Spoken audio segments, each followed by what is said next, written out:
இன்று சந்திரன் சிம்ம ராசியில் சஞ்சரிப்பதால் மகர ராசிக்காரர்களுக்கு 8ஆம் வீட்டு பலன் செயல்படும் நாள். சந்திராஷ்டம நிலை இருப்பதால் இன்று தேவையற்ற மனக்குழப்பம் மற்றும் அலைச்சல்கள் உருவாகலாம். எந்த விஷயத்திலும் அவசர முடிவுகளை தவிர்ப்பது நல்லது. உடல் நலத்தில் சிறிய சோர்வு அல்லது ஓய்வு தேவைப்படும் சூழ்நிலை ஏற்படலாம். பண விஷயங்களில் கவனமாக செயல்படுவது அவசியம். குடும்பத்தினரின் ஆதரவு மன உறுதியை தரும். இறைநம்பிக்கையுடன் அமைதியாக செயல்பட்டால் பெரிய பிரச்சனைகள் தவிர்க்கப்படும். இன்று ஆஞ்சநேயர் அல்லது சிவ வழிபாடு மன அமைதியையும் தைரியத்தையும் அதிகரிக்கும். எமது ஜோதிடர் அகஸ்திய தாசன் அவர்கள் தினமும் பல மணிநேரம் ஆராய்ச்சி செய்து பரிபூர்ண இறை அருளோடு உங்களுக்கான ராசிபலன்களை வழங்கி வருகிறார்.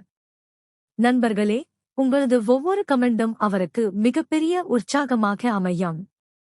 ஆகவே உங்கள் கருத்துக்களை தவறாமல் கமெண்ட்ல பதிவு செய்யுங்கள். வீடியோ பிடித்திருந்தால் லைக், ஷேர், சப்ஸ்கிரைப் செய்ய மறக்காதீர்கள். உங்கள் ஆதரவே எங்களுக்கு மிகப்பெரிய பலம்.